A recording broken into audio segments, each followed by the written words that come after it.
Meus amigos, minhas amigas, sejam todos bem-vindos ao Centro de Cultura e Estudos Espírita A Caminho da Luz, nosso Centro Espírita Virtual. Rogamos a Deus que ilumine todos nós, que possamos ter um proveitoso encontro.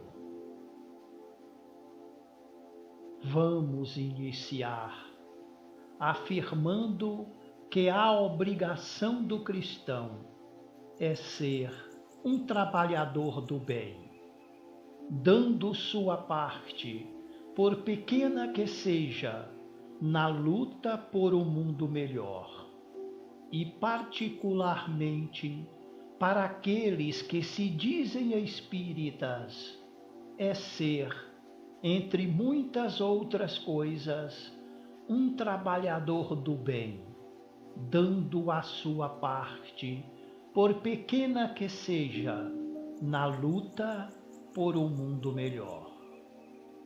Ajudar o pobre, socorrer o desesperado, assistir ao doente, orientar o desajustado, levar palavras de conforto e esperança ao aflito, estudar, viver, ensinar e divulgar a doutrina espírita e os ensinamentos de Jesus é apenas uma pouquíssima parcela do total grandioso e eterno de nossos deveres e direitos na caminhada de cada um rumo à angelitude e, consequentemente, nos aproximar um pouco mais de Deus.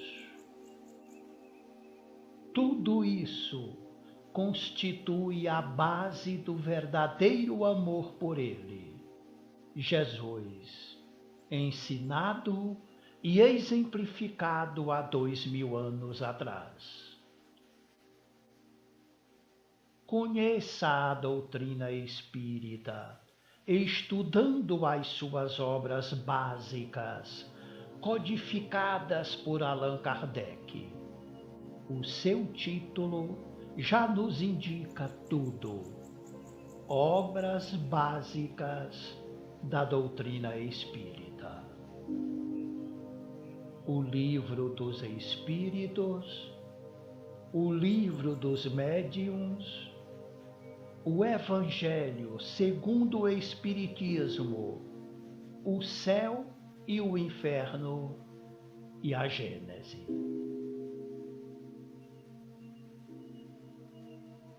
Muita paz e muito amor, porque estamos iniciando estudos da doutrina espírita,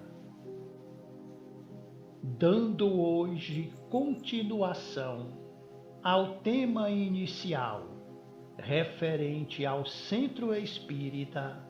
Abordaremos a função e significação de um centro espírita. O centro espírita não é templo nem laboratório.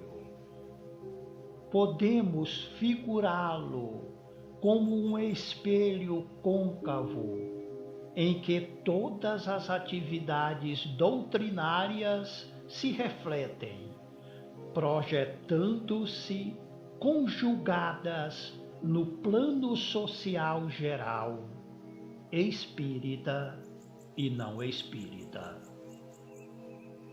Por isso mesmo, a sua importância como síntese natural da dialética espírita é fundamental para o desenvolvimento seguro da doutrina e suas práticas.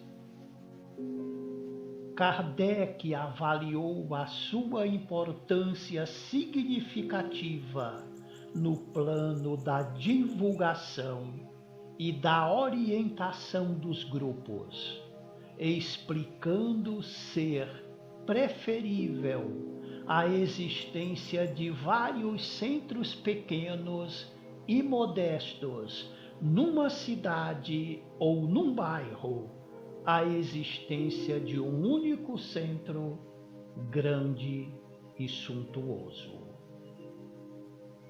Um centro espírita pequeno e modesto, como na maioria o são, atrai as pessoas realmente interessadas no conhecimento doutrinário.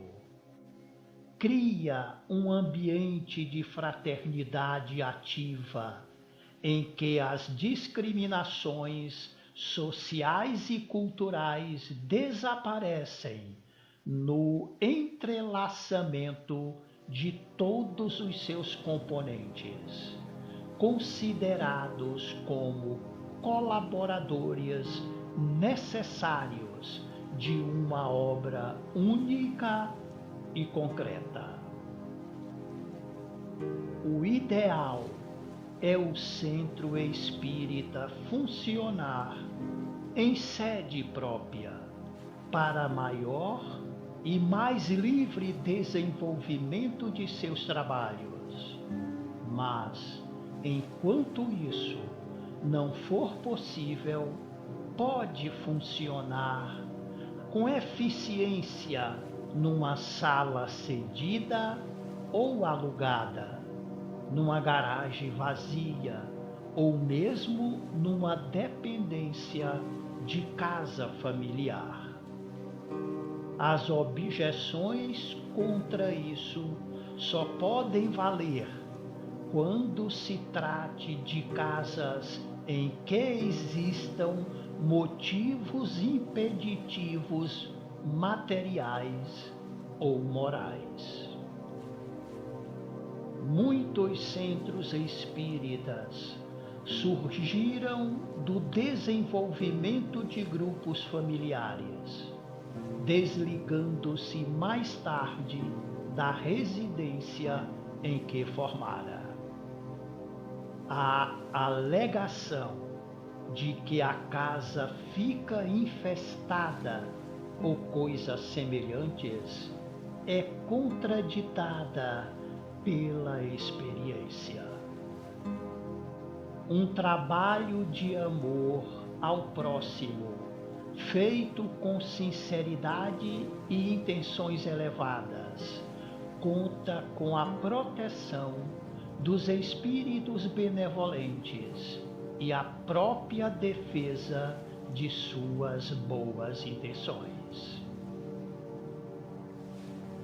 Os centros espíritas, oriundos de grupos familiares, mostram-se mais coesos e mais abertos, conservando a seiva fraterna de sua origem. É esse o clima de que necessitam os trabalhos doutrinários. Organizado, o centro espírita, com uma denominação simples e afetiva, com o nome de um espírito amigo ou de uma figura espírita abnegada, de pessoa já desencarnada, preparados, aprovados em Assembleia Geral e registrados em estatutos. Sua função e significação estão definidas como estudo e prática da doutrina espírita, divulgação e orientação aos interessados, serviço assistencial aos espíritos sofredores e às pessoas perturbadas, sempre segundo a codificação de Allan Kardec. Sem Kardec, não há espiritismo. Há apenas mediunismo desorientado, formas do sincretismo religioso afro-brasileiro, confusões determinadas por teorias pessoais de pretensos mestres.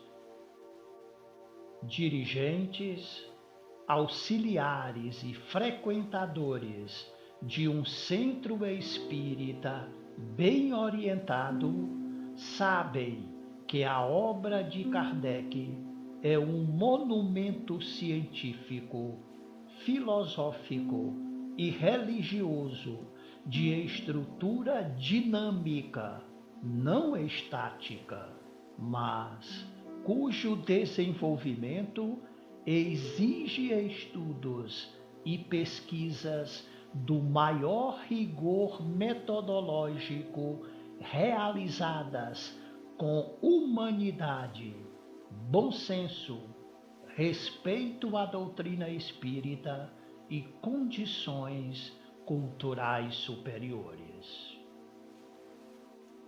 Opiniões pessoais, palpites de pessoas pretensiosas, livros mediúnicos ou não, de conteúdo mistificador, cheios de absurdos ridículos, seja o autor quem for, não tem nenhum valor para um verdadeiro centro espírita.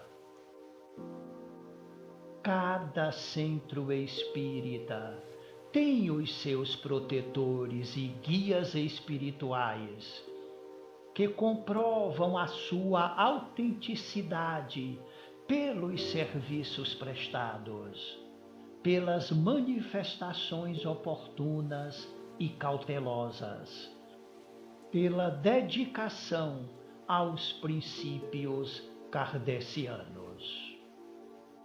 A autoridade moral e cultural dos dirigentes e dos espíritos protetores e guias de médiuns e trabalhos decorrem da integração dos mesmos na orientação de Kardec. O centro espírita que se esquece disso cai fatalmente em situações negativas, adotando práticas anti-espíritas e enveredando pelo caminho da traição a Kardec e ao Espírito da Verdade. As consequências dessa falência são altamente prejudiciais a todo o movimento espírita. Não se trata de nenhum problema sobrenatural, mas simplesmente de falta de vigilância, principalmente contra o orgulho e a vaidade, que levam muitas pessoas a quererem evidenciar-se mais do que outras. Isso acontece também em todos os campos da atividade humana, nos quais encontramos cientistas pretensiosos e sistemáticos, negociantes fraudulentos, médicos apegados às suas ideias próprias.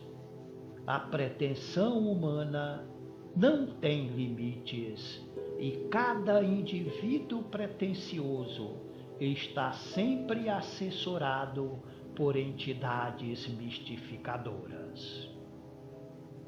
A ciência espírita é um organismo vivo, de natureza conceptual, estruturada em leis psicológicas, ou seja, em princípios espirituais e racionais.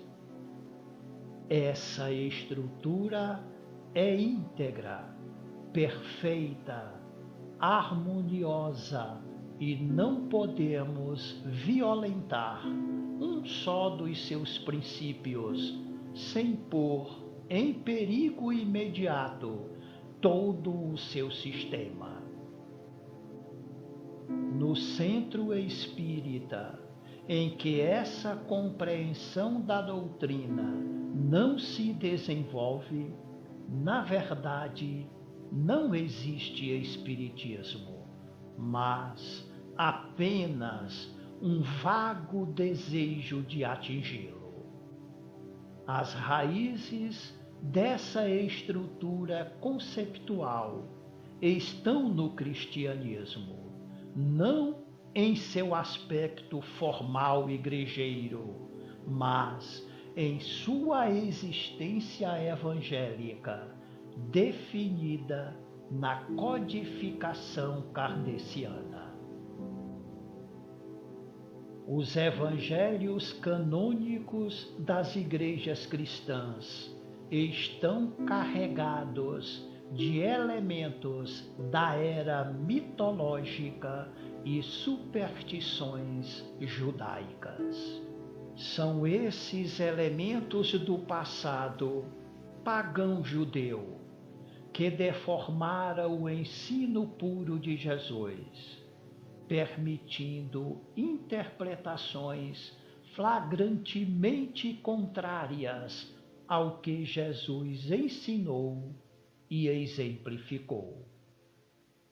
No livro O Evangelho segundo o Espiritismo e no livro A Gênese, Kardec mostrou como podemos restabelecer a pureza das raízes evangélicas, usando a pesquisa histórica das origens cristãs, o método analítico positivo de estudo histórico e o método lógico comparativo dos textos. Sem a pureza das raízes, não teremos a pureza dos títulos e cairemos facilmente nas trapaças ou nas ilusões dos mistificadores encarnados e desencarnados. Nas primeiras comunidades cristãs, onde o culto pneumático era praticado, manifestavam-se espíritos furiosos, defensores de suas crenças antigas, que injuriavam o Cristo e seus adeptos. O culto constituía a parte prática do ensino espírita de Jesus. Na primeira epístola aos Coríntios, o apóstolo Paulo dá instruções à comunidade de Corinto sobre a realização desse culto, ensinando até mesmo como os médiuns, então chamados profetas, deviam se comportar na reunião. Os espíritos se manifestavam pelos médiuns e eram doutrinados pelos participantes do culto. Esse trecho expressivo encontra-se no tópico da epístola que trata dos dons espirituais. Não obstante, as igrejas cristãs deram interpretações inadequadas e absurdas a esse trecho, como fizeram com todos os trechos do Evangelho em que Jesus se refere à reencarnação, incapazes de doutrinar os espíritos mistificadores ou agressivos que atacavam Jesus e sua missão, os que se ligaram ao Império Romano suprimiram o culto pneumático, alegando que as entidades que neles se manifestavam eram diabólicas. Essa a razão porque igrejas cristãs repelem até hoje o espiritismo como prática diabólica, rejeitando as manifestações espíritas. Num centro espírita bem organizado, esses problemas são estudados e ensinados para que as pessoas interessadas no ensino real do Cristo possam compreender o sentido do Espiritismo. Sem isso, o centro espírita deixa de cumprir a sua missão na grande obra de restauração do cristianismo em espírito e verdade. O que o Espiritismo busca é a verdade cristã, cumprindo na terra a promessa de Jesus, que através de Kardec e seu guia espiritual, o Espírito Superior, que deu a Kardec quando este lhe perguntou quem era, esta resposta simples: para você, eu sou a verdade. O centro espírita significa, assim, uma fortaleza espiritual da grande batalha para o restabelecimento da verdade cristã na Terra. Mas tudo isso deve ser encarado de maneira racional e não mística no centro espírita. Ninguém está ali investido de prerrogativas divinas, mas apenas de obrigações humanas.